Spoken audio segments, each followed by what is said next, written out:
if you see it says participants, and it'll say the number of participants, go into that. And you should be able to see all of the names of the people who are on the call, including your own. And then there should be some buttons that say yes, no, go slower, go faster, and one that says more. And there's like a thumbs up, thumbs down, coffee, a hello, like that kind of thing. Why don't you just find one of those buttons that you like and give me like a yes, or I'm going on a coffee break, or a thumbs up, some sort of indication that you can find that panel. Right. You can also raise your hand, which is great. People are having coffee. Awesome. Nice.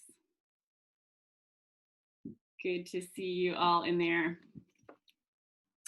The last thing I just want to draw your attention to is the chat. So you should be able to see a little chat box. Abby is going to be helping us today.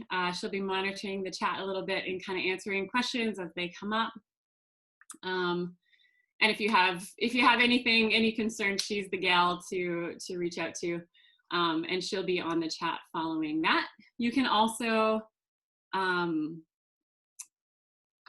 privately chat to people, so you can just select Abby herself and chat to her, or you can chat to everybody. So if you can find the chat window, go ahead and go on in there and just put your name.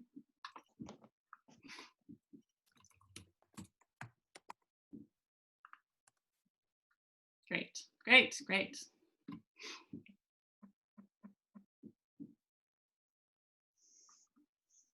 Great. Awesome. Okay, I think we're ready.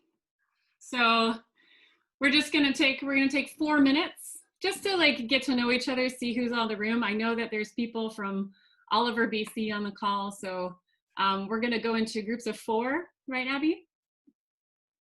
We're gonna take 1 minute each and just share the territory that you're on, maybe what you do with Dogwood, if you have a particular role, or maybe you're a supporter, maybe this is your first training, who knows?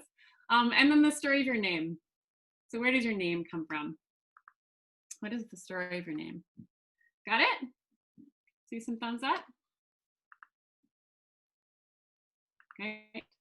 So what's gonna happen is Abby's gonna put us into groups, and you'll get like a little join breakout room, and you accept that, and then off you go.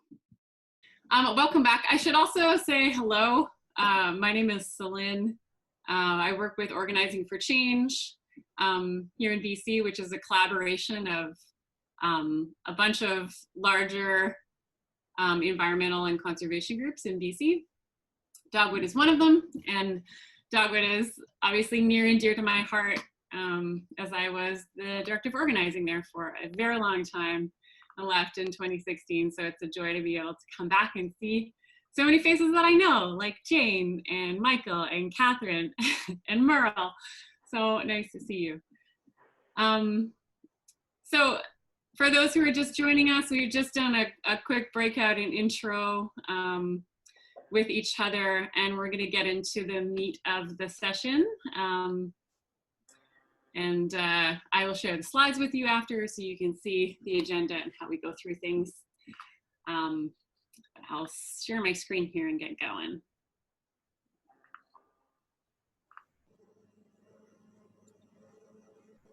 Yeah. Is that working? Great. So strategy and tactics. Some of you who I recognize have gone through this before, so bear with us and please chime in if you have anything to add. So the strategy and tactics are essentially like how we get stuff done. And one way to think about it is to use this diagram. So if you were the little person with the question mark and your goal was X, you wanted to get to your location, to get home, say, what are the different approaches that you could take? Put in the chat. What are the different options you've got for approaches?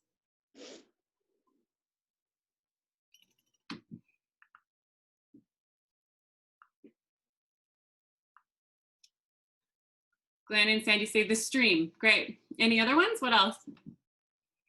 Climb the mountains. Yeah. Yeah, go through the stream. Right. Fly. Interesting. The air. Very creative, Catherine. So that's right. The broad strokes here, the general approaches are the stream, the mountain, the desert, or as Catherine says, the air. You could fly. So those kind of 4 big broad strokes are our strategy. So if we were to say, if we were to decide, okay, I'm going to take the desert, how would we do that? What are some ways that we could do that? I see Robin has said, get on the back of the scorpion and ride him. Yeah, that is one way that we could do that. That's a how. What's another? If we decided to take the desert, travel by night, by donkey, great. What about if we decided to take the stream? What are some ways that we could do that? Kayak, swim, fabulous. So all of those like specific, I can't speak. Those like very specific measures are tactics. So this is how we think about this. If we decide to take the river, that is the strategy. And then the tactic is to use a boat or to swim or to climb on a log. So one thing that's really common in organizing efforts is that what we see is often the tactics. That's the part of our work that like shows up in the world. We're like, okay, let's have a rally, right? That's the tactic. It's not necessarily the strategy. If that rally is attached to a strategy that is, say, show public support and social license, that would make sense, right? What would happen in this situation if, say, we decided, before deciding our strategy, we decided, you know what, we're going to take a boat. No matter what, we're going to take a boat. That's going to be our tactic. But then we decide that the strategy is to go through the desert. What would happen? Go ahead and put in the chat your sassy comments. Jane, fail. Yeah, it might be difficult. Maybe you could get there, like with a lot of pushing, a lot of hard work, like paddles in the sand, you know? You might be able to get there, but it's going to be like potentially like more difficult than is necessary. Yeah, you could re-engineer the boat with wheels. Yeah, but again, a lot more effort than if you just like choose a better tactic that's appropriate for your strategy. Is this making sense? Mm-hmm. Even like the most seasoned campaigners do this all the time. There's something about just sort of like the excitement of a really good tactic, and it like when they really fly, when they really take off, it means that they're attached to a strategy that's appropriate, right? There are a million different tactics that you can employ in a campaign, especially if they're attached to a strong strategy. So that's kind of the difference there. In your participant panel, you want to give me like a thumbs up or thumbs down if you're feeling confident about these two differences.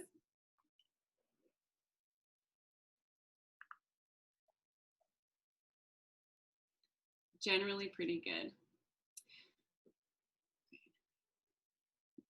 There are hands up, Bobby and Peter. Nix, do you have questions, or are you just motioning a thumbs up? Great. Okay. Great. So we'll move on then.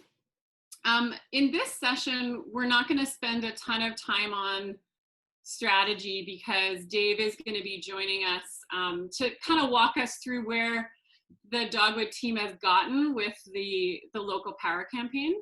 So in an organization like Dogwood or any others, there's often a bit of a division in terms of a division of labor. So the staff team largely is doing a lot of the strategizing and research to get their strategy in motion. And my understanding is that like the beauty of Dogwood teams and working with Dogwood is that teams have a lot of autonomy to choose the tactics. So while the strategy is developed in collaboration largely with the staff team, which we're going to hear from soon, tactics, how this shows up in your local community is something that we get to be really creative with. So in a strategy, there are a couple things that you want to have, like the outcome is a clear mountaintop goal, that sort of like vision, that North Star that you're shooting for. Some nested goals. So you want to, like, if you have that like vision here at the top, you want to back cast and be like, okay, so if, you know, if our goal is no tankers on the coast, what are the things that have to happen in order for us to get there? And in order to do that, in order for your goals, for you to be able to achieve your goals in a effective and measured way, we want to have a theory of change. And that is just your hypothesis on how you will achieve your goal or how that change will happen. So a theory of change has, you know, you go through a bunch of different questions such as like, who actually has the ability to make the change? Who has the power? What do we need to transform that relationship? And what assumptions are we testing? So we'll get a little bit more into that. But that theory of change piece, those of you who know me, I'm a little bit of like theory of change evangelist. Like I just like always want to have one because I find it to be very helpful in putting daylight on the assumptions that we're making about how change actually happens in our world, and helps us determine what's working and what's not. I know that's like a lot, and if this is your first time with strategy, it's like a lot of buzzwords. But bear with us and we'll keep going through it. Is Dave on the call? Yes, I'm here. You're here. How's it going? So great. How are you? Good morning. I'm great. Hi, everybody. I'm Dave. I'm up in Union Bay and excited to join for a little bit to discuss strategy and tactics with you. Cool. And Dave, what's your role at Dogwood? Do all these folks know you, or are you a ghostly figure? I am not sure because I can only see a few people at the top of my screen and your great slides. So I'm not sure if everyone knows me, but I've been with Dogwood for 6 years now. And the reason I'm with Dogwood was because one day Selene came to the Comox Valley and offered a training on things like strategy and tactics. And I remember sitting in the front row looking a little skeptically at all this new information and thinking, this is really interesting and I'm not really sure, but I definitely leaned in at that moment. And I'm very glad I did. It started me on a great journey with Dogwood. And Selene has been a big part of that journey. Oh, I'm so glad too. It's been a time. Okay, so we are gonna just do what we were gonna do here, folks. Is I'm just gonna interview Dave about the working strategy around the local power campaign that they have been developing. And with all of this, recognizing that I think it was, who was it? Pliny the Elder. Someone.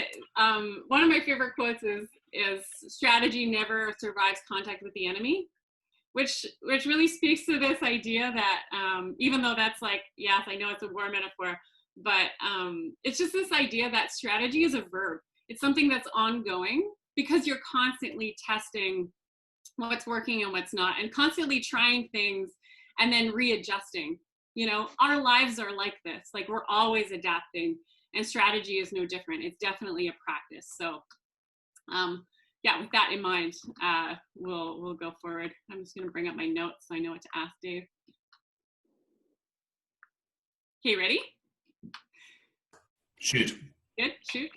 So I was wondering if first off, you could just tell us a little bit about your people, like the development of the people and problem of this goal. How did it, or this campaign, how did it come to be? Yeah, there's two broad sets of people who kind of inspired this campaign.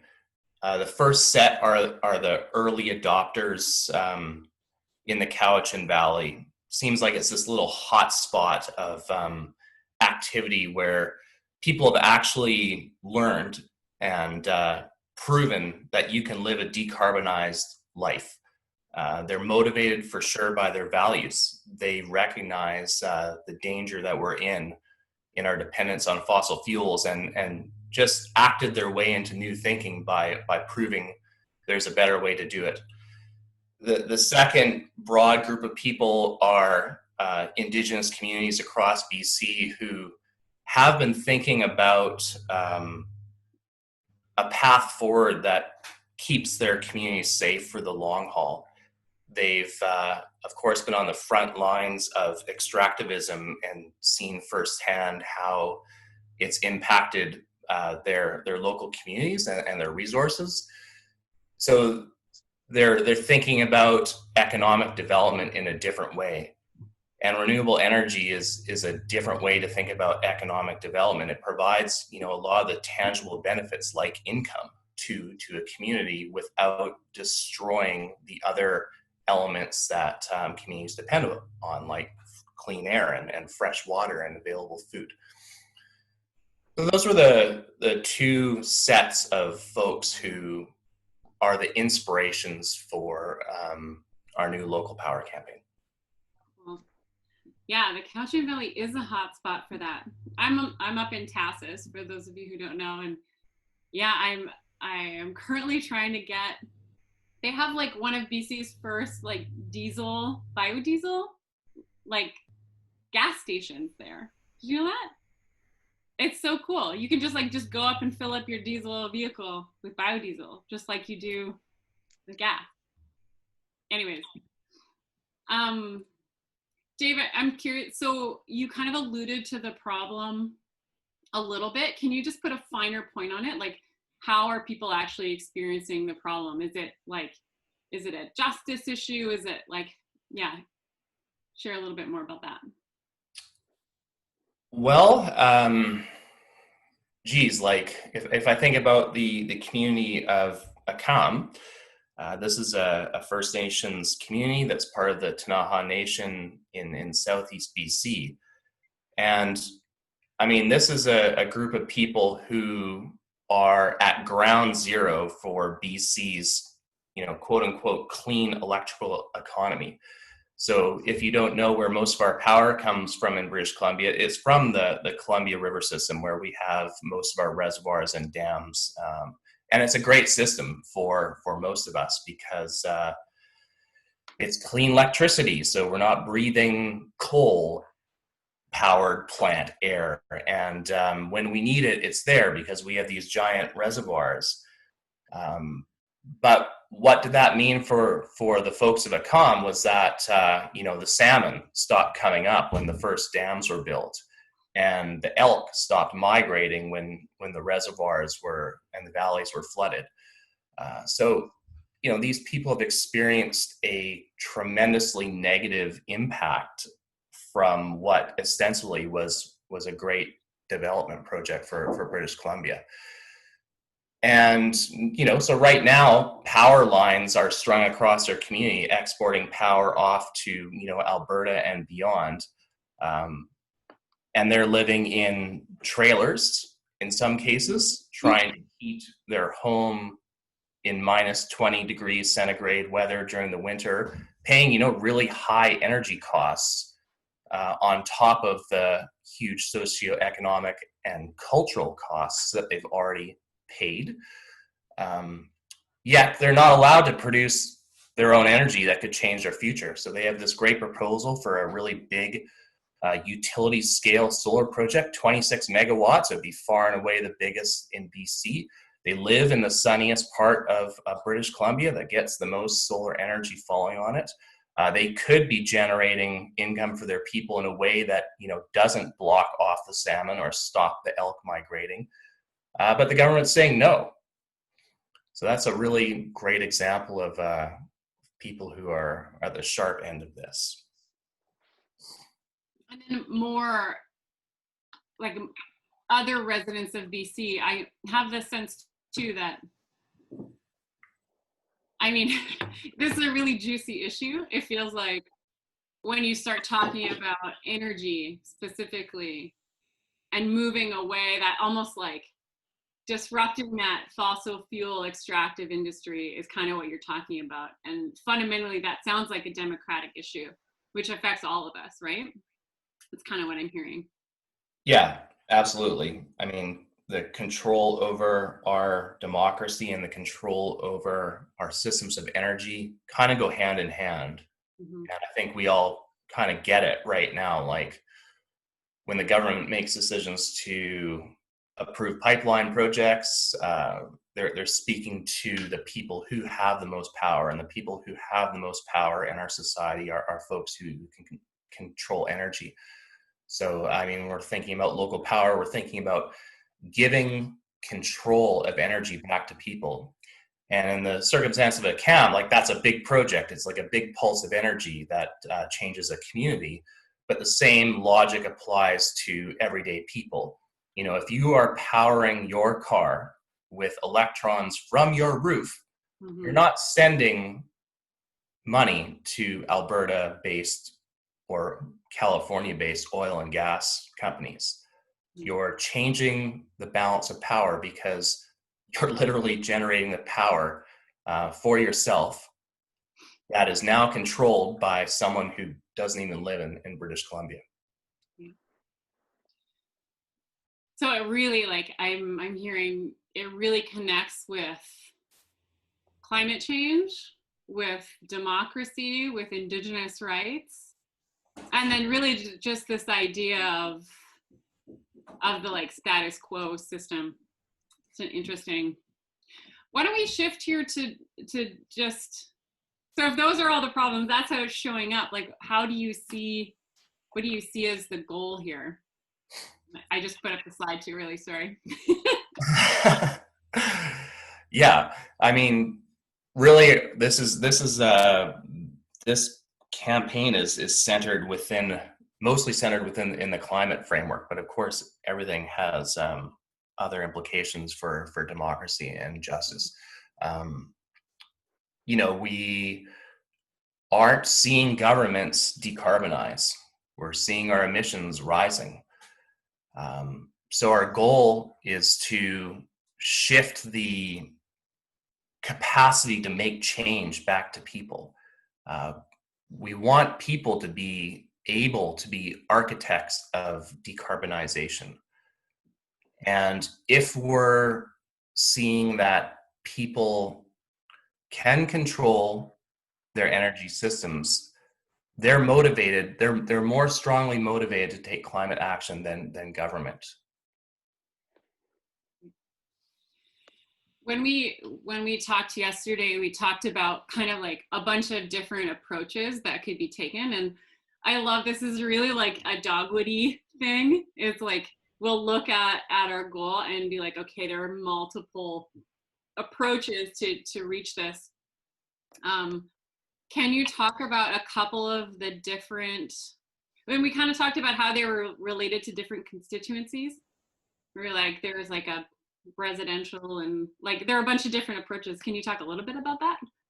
Yeah, I can. Like, it's definitely a more complex strategy. When we first started with Dogwood, our strategy, or at least when I first started with Dogwood, the strategy was like pretty clear. It was like a stop the bleeding strategy. We had this really bad actor in power, and we wanted to like get, for example, like Stephen Harper out. It's like, stop the bleeding. This strategy is more along the lines of like heal the patient. It's much more complicated. So there's a lot of different approaches to building a better future as opposed to stopping a really acute problem. So one of the strategies we're using to allow people to take control over their energy future is to make it accessible and affordable, right? That makes sense. So we, along the lines of doing that, we've got a strategy to bring climate action financing to British Columbia. And so that's all about allowing people to be architects of their own climate future, because we know the people want to decarbonize. Can you explain what climate action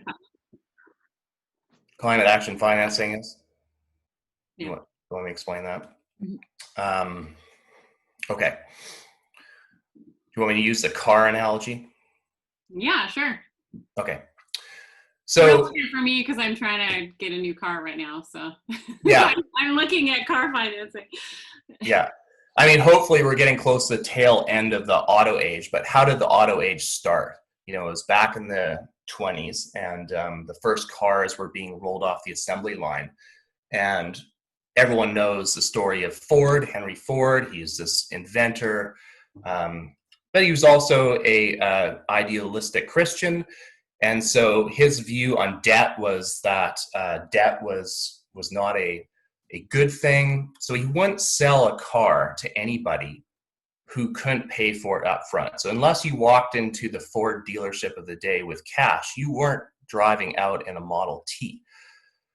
And General Motors came along and said, I bet you we can change this game. And they started to offer easy access financing to folks to get them into cars. And we know what happened. I mean, look around us. Our entire society is now built around that car that GM made accessible to everybody. So the same idea is true for climate action financing. Right now, like the folks in the Cowichan Valley who are on this call, like they are 100% motivated, and they've made sacrifices to get the solar panels up and to invest in electric cars. And if people have means and they can afford to do it and their heart's in the right place, yeah, they're going to do it. But we want to make climate action accessible and affordable. So climate action financing programs like PACE do that. They set up loan structures that aren't based on folks' credit ratings. So it allows them to swap their heat pump in, replace their gas furnace, or put solar panels on the roof in a way that saves them money right off the bat, so that when their affordable loans and their low interest rate loans come due, they've been saving money all year, and it's easy for them to pay it off. So that's the idea behind climate action financing, making it affordable and accessible. Is that applicable to vehicles as well, or is it more sort of commercial, residential buildings and stuff? Not to get too nerdy. Yeah, no, it's I mean, there's a commercial element to it and there's a residential element to it. Neither are applied to vehicles. They're applied to mostly your spaces that you live in. Right. What I like about this as one approach, right? Again, there are going to be multiple approaches to reaching this goal of 100% renewable and democratically controlled energy in British Columbia. One of them will be working with Indigenous nations, for example. Another one is this. And what I like about the climate action financing is that it applies to self-interest, particularly for the private sector. So it really it's going to strengthen democracy through this like climate concern and almost like desire to save money, so that the two interests really are working in tandem. It's kind of rare that you get a campaign where that kind of like self-interest overlaps like that. So I do think that's quite strong. Yeah. Let's talk about the next. So in order for BC to enact climate action, or climate action financing, we talked about one of the first steps. Can you share a little bit about that? Yeah, so I think for programs like this to work, they kind of have to be universal. So the first step is to design a program that, so not everybody has to reinvent the wheel in every community across British Columbia. Like accessibility, it doesn't just apply to like the loan. We want a municipal government. We don't want to have to go and set up a climate action financing program in Courtenay, and then one in Victoria, and then one up in Nelson. We want something that can apply to everybody. So one of the first things we want to do is bring legislation to government that will enable that process to be set up across the board. Right, because there are quite a few communities, like Penticton has a little program, and there are like PACE programs kind of all over. Yeah, there's micro PACE programs across Canada. A rebate is kind of an example of a PACE program. Right now, you can get a rebate from BC Hydro for putting in a heat pump, and Penticton will loan you $10,000 to put solar panels up on your roof. So there are many PACE programs, but they require like city staff to administer, and we don't really need to do that. We can set up a program that serves all people and lower the burden on municipalities. So yeah, we need some legislation from government to pave the way for that. There's a couple questions in the chat, Dave. One from, maybe that's sort of quicker, from Jane Devonshire about this goal, about getting all three parties to include it in their platform. And this is for the next provincial election, yeah? Yeah, that would be a great goal. Great. And then earlier, there was a really good question about like, what about if the majority of people don't want to change their source of power? Like, how are we addressing that? And that kind of goes right into the theory of change in our strategy. So I'm, like the source of power being like electricity versus gas. I guess like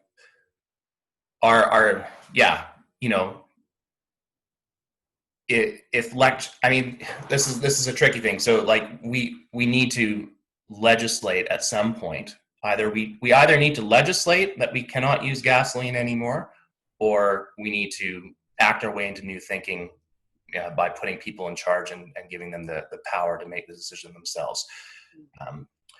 In terms of like where the actual electrical energy comes from, we're going to need so much more of it that wherever we can get it is kind of the answer to that question. So we could be getting electricity from a lot of different sources, and depending on how the electrical market shapes up, there could be price variations depending on where you're getting your power from.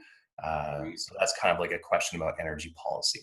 Well, and it's like the last thing we need is it's like we're going to go into the site D dam, like that's the last thing we need is like another big mega, like on one hand, it's like, sure, that power is cleaner than other power, but like switching to something even more renewable is possible, and would mean not needing to like, they have a bunch of sites for more mega dams in BC, right? So we want to avoid that in the future.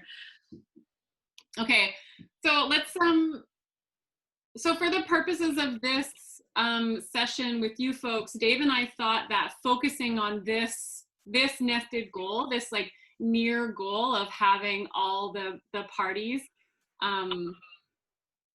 be aware of this and hopefully bring it into their platform, was something that anybody on this call, whichever community that you're in, could potentially work on by generating that kind of ground up, from the ground up power and hubbub about this issue. So we have a working theory of change.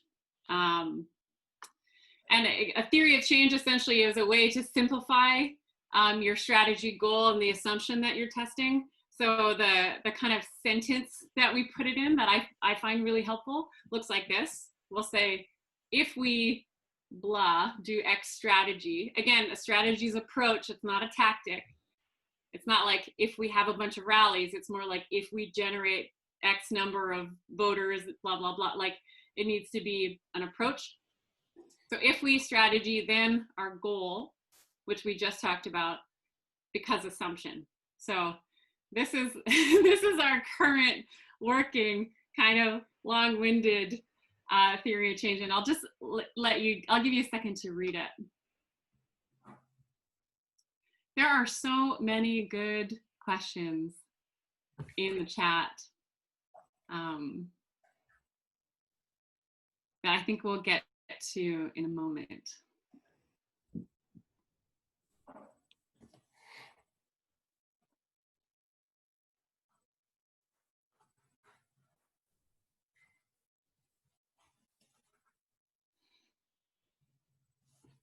So I think the thing to note, like the one part about this that makes me feel a little bit wary, is this assumption that parties want to be seen as responsive and on side with their constituents in the business community. Like sometimes that's been proven wrong. Like the optimistic part of me, you know, side of my being thinks like, yeah, of course, politicians will be accountable to voters, and having the business community and the voters on side together, I think would be really powerful. And yeah, just acknowledging that that's the assumption that we're making. So, okay. I think we should open up. Dave, do you want to take some questions from folks before we move into the tactical part of the workshop? Absolutely, sure. So I'm just going to look at the chat here. Is there an alternative system of taxation? Should we move all taxation onto land ownership? That's from a person on an iPhone. If you're welcome to unmute and just explain a little bit more about that question.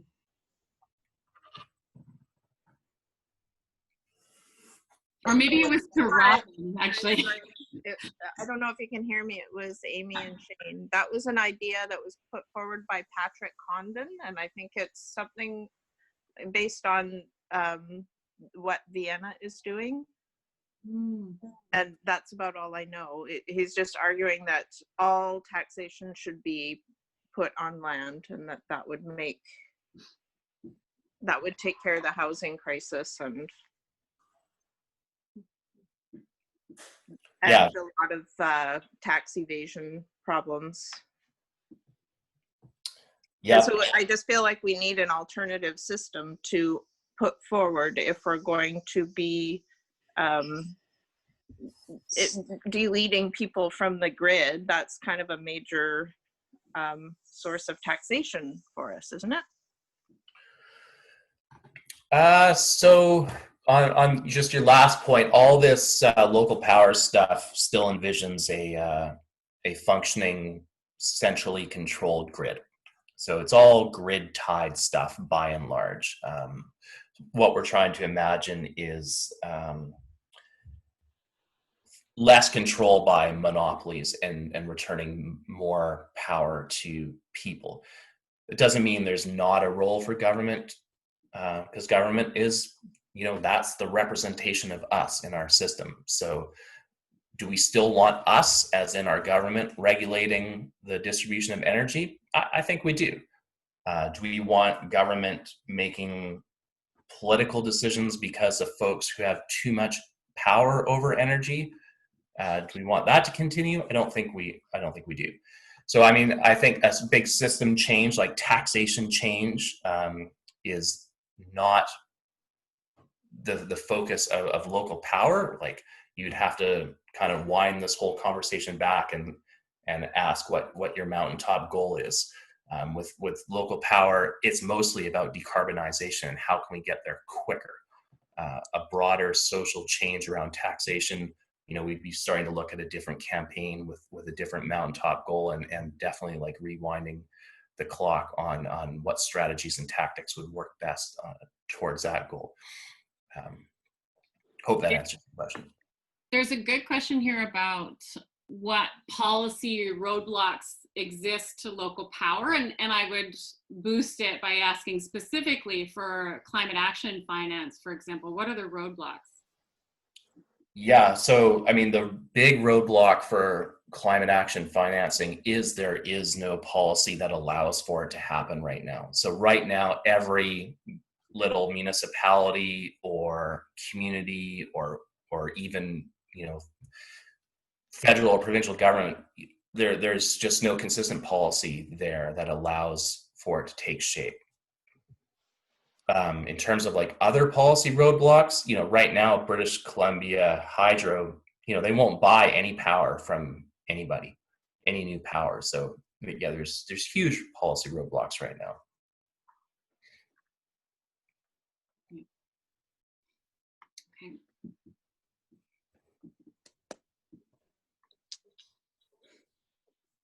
I'm just like loving the chat that's going on. It makes it difficult for me to find the actual questions for Dave. There's just lots of great chat. Any other questions, clarifying questions for Dave about where they're at on this strategizing?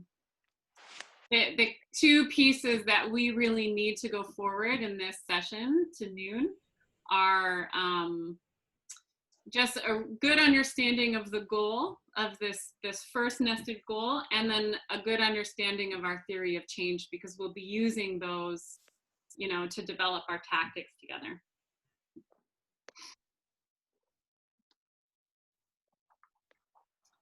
Right, clarifying question just about the control of power. We want it to stay with the government.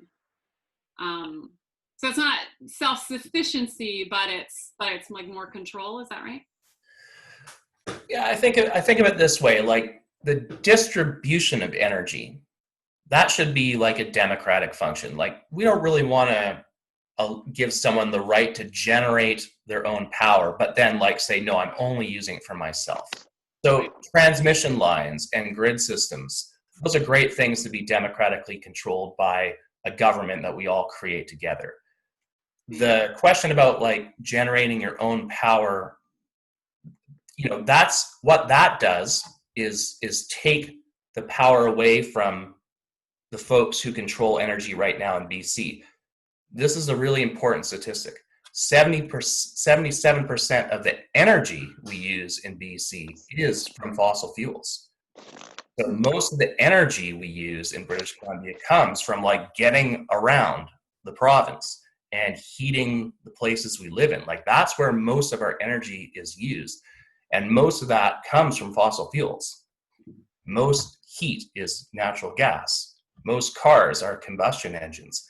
So most of the energy we use is controlled by fossil fuel companies outside of BC. And I think this is like something that probably fundamentally confuses British Columbians who think like we live in a clean province because we're hydroelectric and most of our energy comes from hydroelectricity.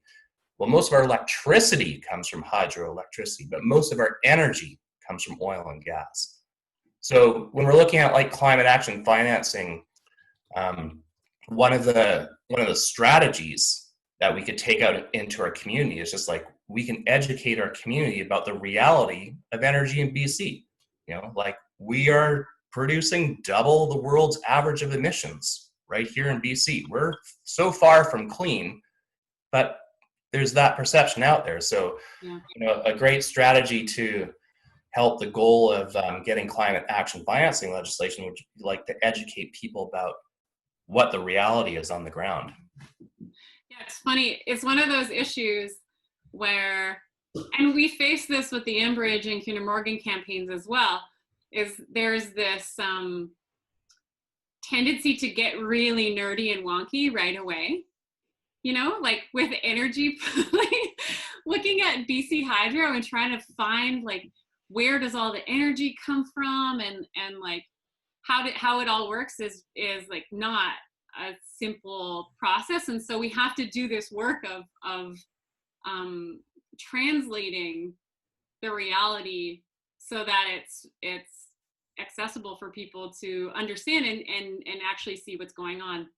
BC Hydro is notorious for just like very bad, like terrible transparency and just like strange decisions that are made behind closed doors, right?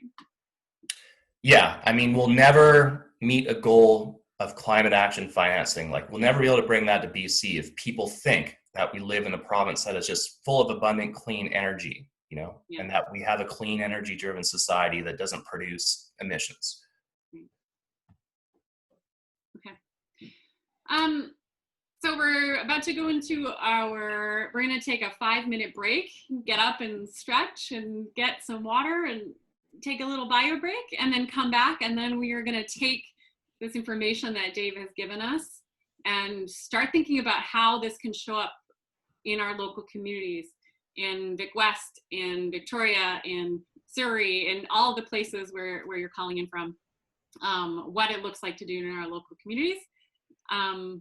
Are there any last questions for Dave? Oh, I see one from Stephanie. If there's plenty energy from dams who have already done the ecological and social damage, surely increasing electrification should be a priority, or is there not enough hydro to expand? That's a good question. So if I heard that question right, is like, don't we have enough electricity already? Is that the question? Yes, like right in this very moment, right now, we have enough electricity. But in a future where we meet our emission targets, that means we're electrifying everything. So we're electrifying trains, trucks, cars, and boats. We're electrifying all buildings and factories. That's double the current power we have. So we don't have to do that. We can continue to burn our way through getting around and heating our homes. But that means we're going to continue to emit far more than what is our share, and we will kill ourselves via climate change. Bobby asks, BC Hydro does seem like a roadblock. How do we fight the monopoly? The ACAM solar project, we really want to make this one happen. It's 26 megawatts, and there's like 390 people who live on Kootenay Indian Reservation #1. That's where this project is proposed. So this is like far and away more power than this little group of people needs. We want to get this project through because it's going to force the question. It's going to force hydro to start dealing with distributed power on a large scale. Because really what we're doing is we're adding another small utility to the grid. So we've got a public utility, BC Hydro. We've got a private utility, Fortis. We've got a few municipalities who are utilities like Penticton. We want to see an Indigenous utility enter the market because it's going to force BC Hydro to start dealing with it. Because what the first thing ACAM is going to ask is like, all right, great. Who can we sell this power to? Can we sell it to Cranbrook? Can we sell it to our neighbors on another, our neighboring Tanaha community? That's kind of why we want to get this thing going, because it's going to force hydro to start lifting the policy roadblocks for the community of the CAM. And when they do that, there's going to be 20 other communities that are going to be like, okay, now it's our turn. We're ready. We see it like as a domino.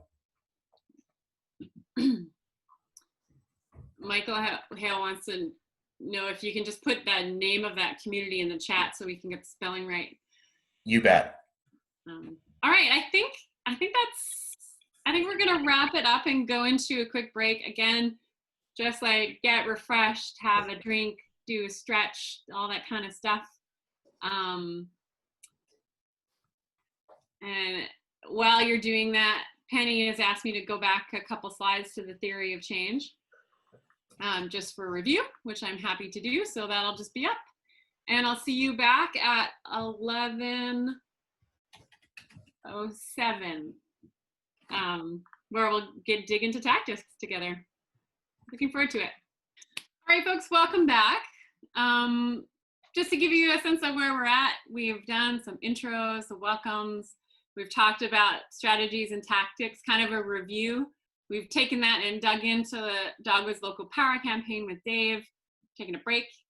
And now we're going to get into a little bit more of a generative or creative zone, where we will start talking about real world tactics that we might be able to deploy in this campaign. So to do that, we're going to take a minute to go through sweet tactics. And again, I know a bunch of you have taken training, so this will be some review. But even I love doing reviews. So we'll go through a little bit about tactics before getting into breakout groups. And again, if you have any questions or there are, something's not working or whatever, just go ahead and put them in the chat and Abby or I will bring them up. So when we are creating tactics, they're not all equal. We want to get think about how much energy it takes to pull off an event or pull off some sort of action. It's a lot, right? So we want that energy to be used efficiently and effectively. One way to do that is before even, deciding to do any tactic, run it through this Venn diagram, these sort of questions. The questions are, does it align with our theory of change?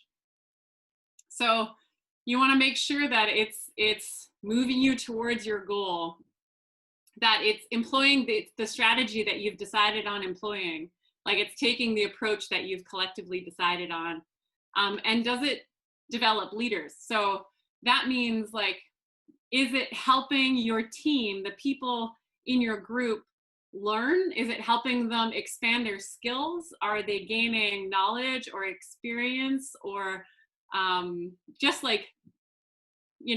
taking a leadership opportunity? So does it align with the theory of change? Is it developing leaders, developing your team and yourself? And then does it add resources to your organization? And resources, give me some examples. What is a resource? Volunteers. Yeah. Tell me more. What does that mean? What do they bring in? People. Money. Yeah, money. Mm-hmm. Skills, ideas. Yeah, work, the ability to do something. Yeah. Allies. Yeah. Could bring in relationships. Mm-hmm. Sometimes I went to this conservative party training years and years and years ago, and the way they talk about resources is they say time, treasure, and talent, which is actually really good, and I'm happy to steal that from them. So does it bring in time, treasure, or talent in the form of new volunteers or better relationships or donations or even more supporters who then you can ask to join your team? So does it help you get bigger? Yeah, nice, Eric. Strategic relationships. So I think the best way to do this is just to try it. So we're going to do two examples. One is a real life and one is a hypothetical, and we're just going to Kathy, language I used to hear as a child. Okay, that makes sense. So we're just going to do a couple examples, and then we're going to go off into groups and try it ourselves and brainstorm some examples for their local power campaign. So the first one is a real world tactic that Abby was a part of. So I'm just going to ask Abby about it. Abby, you there? Yes, I'm here. So can you tell us about this this tactic? What happened? What actually happened in the real world? Sure. Yeah. So this right here is showing that the Vancouver District Labor Council decided to support the Vote 16 campaign. And just a bit of context for those who don't know, Dogwood supports a youth-led campaign to lower the voting age to 16 years old. And I play a role in that by basically just being a point person for the youth to get coaching and support from Dogwood and resources from Dogwood to support them in that campaign. So yeah, recently we had a notable win where the Vancouver District Labor Council decided to endorse the campaign and share our petition with their supporters. So do you want me to go into the tactic that we used to Yeah. get that outcome? Yeah. Okay. Well, in the team, the youth has kind of split up their team into like an engagement team that engages within the group, and then a team that's more outward facing. So they work on social media outreach, and the tactic really here was to assign people in that outreach team to different kind of stakeholders, let's say in British Columbia, and one youth named Diego was assigned to network and talk to unions and present the ideas of the Vote 16 campaign and persuade them as to why this is a campaign that they should sign on to. So that was kind of the tactic, is to figure out what allies we needed on our side. And this kind of relates to a goal that we had for the campaign. So our mountaintop goal is to lower the voting age to 16 years old. And then we've identified sub goals or nested goals underneath that. And so one of them is growing our list to 5,000 supporters. So that includes students, adults, unions, businesses, political party members. So that's really, this win is helping us get to that goal of building our list. Can you share a little bit about the theory of change? Sure, yeah. So we have a working theory of change for that goal of growing our list to 5,000 supporters, including the diversity of those people. The theory of change is, if we spread awareness and information to a diversity of constituencies and convince them to support our campaign, then we will get our petition to 5,000 supporters, because we will make the government realize how much support for Vote 16 there is, and they'll have to take us seriously. So in other words, if we're able to get a diversity of people on our side for this, we'll grow our numbers, and then we will be able to be more powerful and when we negotiate with the government to try to change the lowering the voting age. So the thing that I realize isn't totally clear in this image is that a term of the of the Labor Council taking on the campaign was they actually put the petition on their website. So their members now are signing up in support of the campaign. So do you think it was a sweet tactic? Yeah, I do, because I think that Diego, the person that is in charge of meeting with the unions, it's definitely developing leadership within the group, because he is building those skills to do that.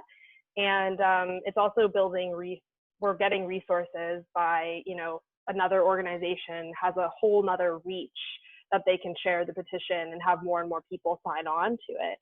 And if I'm not mistaken, the Vancouver District Labor Council is also part of the Metro Vancouver Alliance, which is an organization that has many more organizations in Vancouver to join onto it. So perhaps the next step, is building a relationship with Vancouver District Labor Council and seeing if they can connect us with other groups that may align with the campaign as well. So that's definitely building resources with relationships and allies and reach. Okay.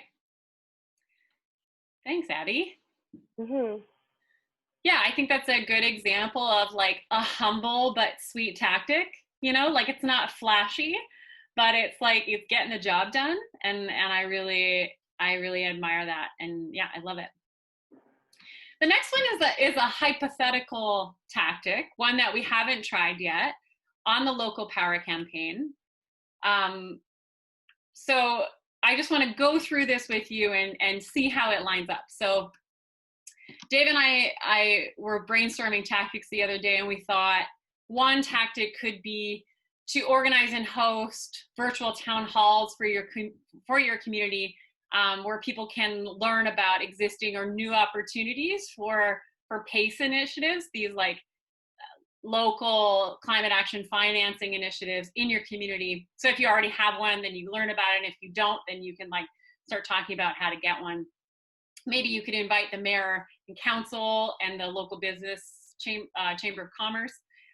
So this was a tactic that we thought of. And I want to ask you, Do you think it's sweet? Oh, we wanted to do a poll. Abby's going to do a poll.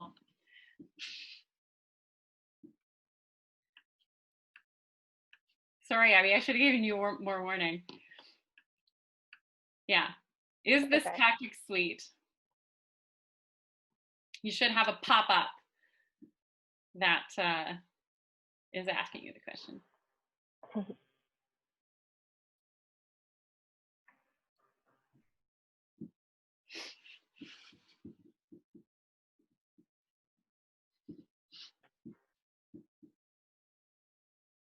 Just a couple more people. Wow, it's a dead tie so far. There's 5 more people who haven't voted, so if you haven't, be the tiebreakers. Where's the pop-up going to show up? Maybe. Do I have to open participants? No. No, it should just pop up on your screen. Chat. It did when you were testing it, but it's not there now. I'm not seeing it either. It's not in the chat.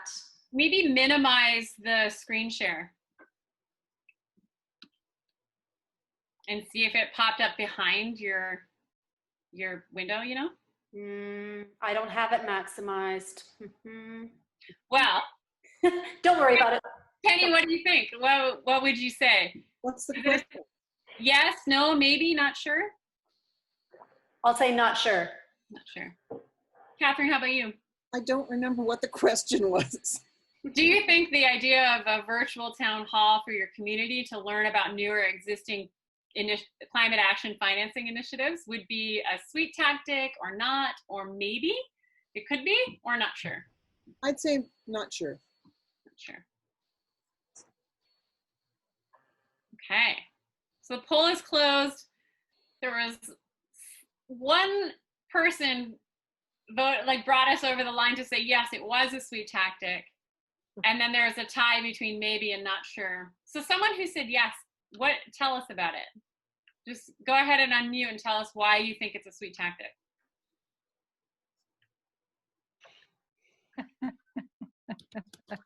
When you have where you're sharing information, and actually the town hall is where you're really listening. And when people feel listened and heard to, they'll feel more accepted, and so you can gain people that way. It's not necessarily a direct correlation, but if you have a town hall where you're listening to people, getting their inputs, and then saying, hey, would you like to take the next step? Would you like to get involved? And have that call to action at the end of it, then it can certainly be very effective. Great point. It could be sweet if you asked people to join at the end. And in that way, you're growing your resources and adding people to your community. I would say invite people to join at the end. Yeah. Yeah, how else could it be a sweet tactic?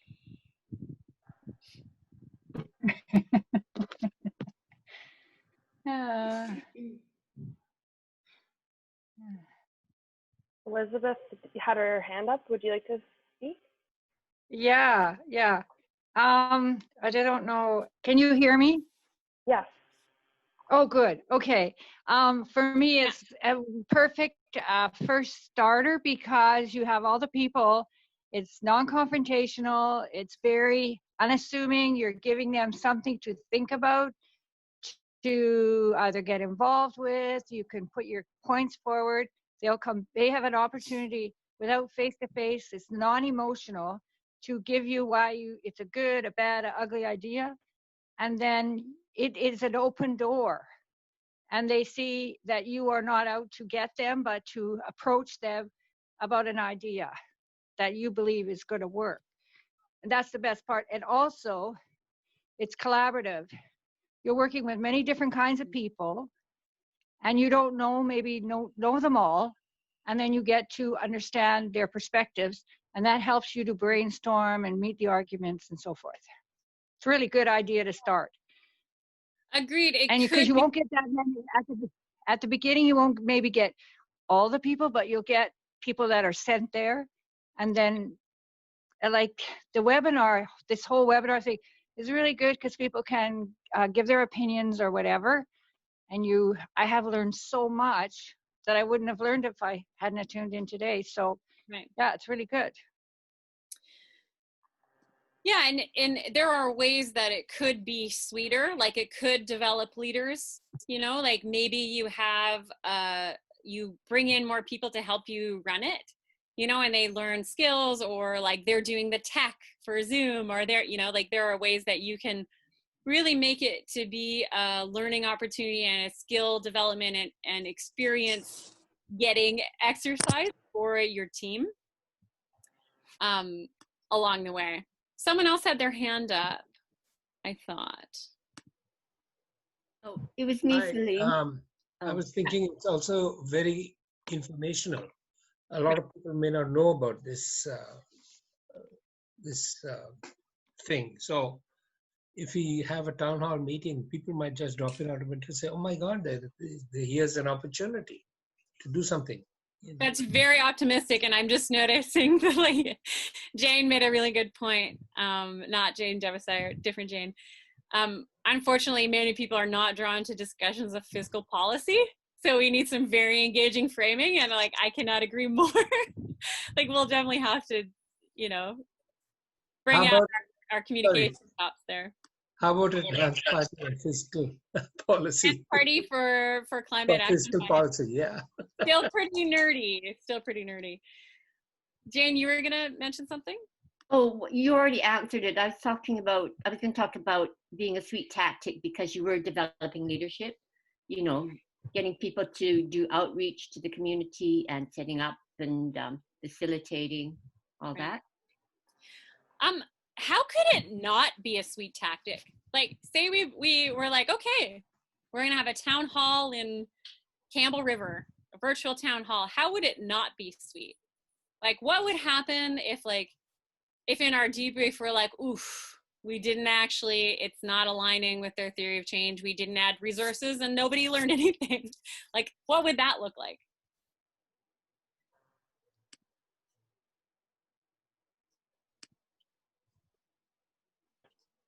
Informational. Informational only, yeah. That theory of change of like, if people just knew, then they'd act is like, that's not our theory of change, right?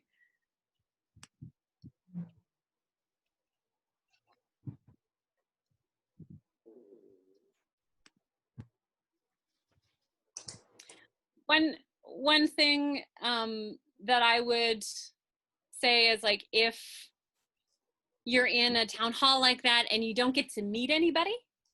So one thing that's like effective about when you bring people together in person is that you have chance encounters and you talk to the person next to you. And if ever you're having a town hall, like please make a situation in which people can come into relationship with each other rather than just the presenter, you know, like make sure that they can communicate. So that's one thing. Like maybe it's like a webinar format where like people can't talk to each other. I wouldn't consider that a sweet tactic. Yeah.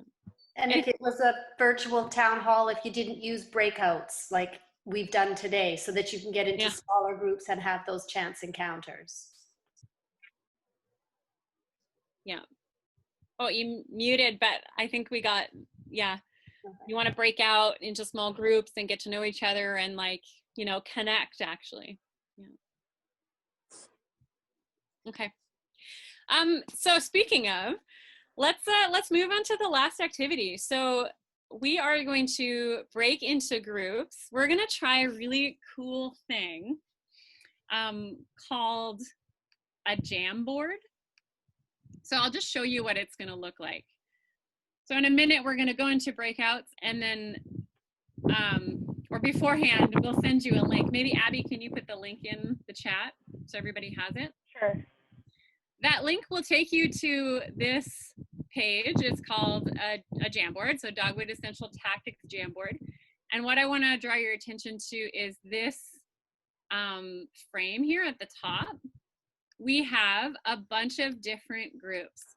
So when you go into your breakout, you have a number, right? It'll be like join breakout 6 or join breakout 4. So what you do is when you get to your page all together, just click to, say if you're breakout 2, here is your page.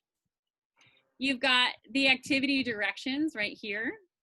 You've got the basic tactic filter questions that we just talked about here. And then that theory of change from our local power campaign to reference down here. And this is where you can brainstorm. So if you have an idea, make a sticky note and then write bloop into it. Choose color, make it pretty. And there it is. Your sticky note gets there. You can make it bigger or smaller. And all of your ideas can go here on the Jamboard. And then when you put them through the tactics filter together, you can take some down. You can say, oh, we don't like that one, but we do like this one, and put them in different areas, sort them, and come up with a couple, maybe 1 or 2 tactics that you think are really sweet. How does that sound? My suggestion to you is to, if someone is comfortable taking a little bit of a facilitator role and just making sure that you have a 5-minute brainstorm, you filter through them together for 10 minutes, and then you find a couple winners in 5, someone to just kind of help keep time. You know who you are, who have facilitation skills. Yeah, so I would encourage you to do that. Also, if people can't access the Jamboard, I would just suggest you can still participate with your voice being in the breakout group, and somebody else that can access the Jamboard within your group can write your idea on a sticky note for you. So if you can't access the Jamboard, don't be too, it's not a big deal, basically. Tara, I see you raised your hand though. Do you have a question? No, I think that was by mistake. Oh, okay. Yeah, I did. I'm on an Android phone, so I don't know whether I could, access the Jamboard. I wasn't sure. Yeah, no problem. Just as I said, you can just participate with your voice if you're not able to see the Jamboard, and somebody else in your group can put your ideas on the Jamboard for you. Does that make sense? Okay, awesome. Yeah. So is it okay if I open the rooms now, Flynn? Yeah, and like I said, we're gonna have 20 minutes. So that's a good amount of time to sit there and brainstorm together. I'm excited to see what we all come up with. Awesome. All right. I think everyone is here. Okay, great. So in our last 4 or 5 minutes, I just want to know how it went. And if anybody has a tactic that they want to share quickly, we'd love to hear it. We need 5 minutes extra to figure out how the software works.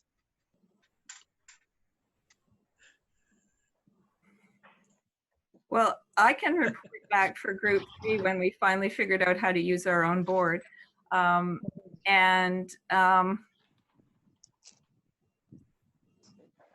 We weren't really encouraged about the campaign.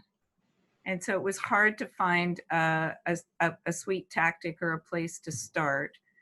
And some of that is because the provincial government is mostly made up of Liberals and an NDP caucus, where it might not be the individual people, but the government are very behind LNG and Site C and all of that. And so where we kind of ended up, I happen to live in the Cowichan Valley, and I'm willing to go meet with Sonia Firstino and actually see, does she think that there's an inroad into government? Because I know she's been talking to both sides, and taking a resolution to UBCM, which we heard was in the works, also seemed like a good place to start.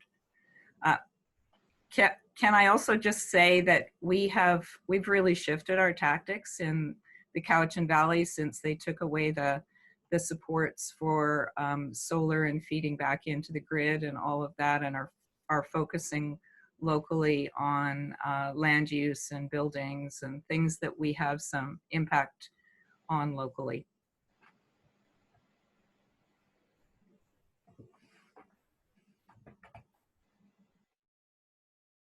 Oh, I was muted. Thanks, Jane. Anybody else would want to share in the last couple minutes? One of the things we talked about in our group was kind of where we ended up with was kind of a two-staged approach, where the first stage was we had, maybe through town halls or whatever, to identify specific opportunities for local power generation in different communities. So if we were to identify a very specific location, the solar farm, this area, what do you think? And then and then phase two would be having conversations with youth groups or teachers at high schools, local politicians, Aboriginal groups, to say, are you on board with this? Would you support this? Mm-hmm. Thank you, Eric. I think Emily, I saw raise their hand. Do you want to say something? Yeah, I guess, so we kind of talked a bit about, we had a theme of like wanting to increase public awareness about the potential of community, like local power. And we talked about like sharing stories and creating platforms for people to share their stories, and different avenues for what we do, where we would do that, like whether that be in newspapers or on the radio or in social media. And then we talked about like what types of stories do we want to be sharing, and kind of this like wanting to bring people on board and like bridging between movements or between, like we talked about oil and gas workers maybe feeling like they're losing their livelihood. And so kind of making that story about back to basics, like what do we have in common? We all want to be financially secure, be able to put food on the table, like be happy, spend time with our family and friends. And that's probably something that pretty much everyone in the world has in common. And so like kind of centering stories about that. And then a couple different like physical versions that we saw that happening in is like an open mic in virtual meeting of people sharing their stories, or using public art installations to engage passerbyers. And ultimately that kind of builds to like solidarity and alliance building across movements that probably have similar core values, but might not come in contact with each other otherwise. Love it. I don't know if you guys want to hop in there and add anything that I missed. We are at 1 minute after, and yeah, I do wish we could hear from more people. I definitely recommend you reaching out to your Dogwood point person or contact and sharing if there's any ideas that you got really excited about. Like, I feel confident in saying that you can be empowered to try them out. And yeah, and to help us, so this is the second of the Dogwood Essential trainings that we're doing every 2 weeks or so. Next week, I think it's with Melina Labacan. Massimo is coming to do a session at slightly different time, but you can see it on the events page. To help us do these trainings better, I would love if you helped us with a debrief. So I've pasted, I'll just do it again. I've put a document in the chat, and in there you will find a table with a rose, thorn, and bud column. So just pick a row, call it your row, anyone, and yeah, leave a rose, thorn, and bud. If you haven't done that before, a rose is something that you liked, something that you loved, that went well. A thorn is something that didn't go well, that you didn't like, something challenging or crunchy. And then a bud is something new that you learned, or something that you're leaving thinking about, or yeah, something that's sort of blossoming in your mind. And then we'll say goodbye. So yeah, thanks fill that out everybody. at your own pace. And it's been a real pleasure sharing this space with you for a couple hours and learning about the campaign together. yeah, thank you so much. Thank you to the Sue. That was organizers. great. Thank you. Bye.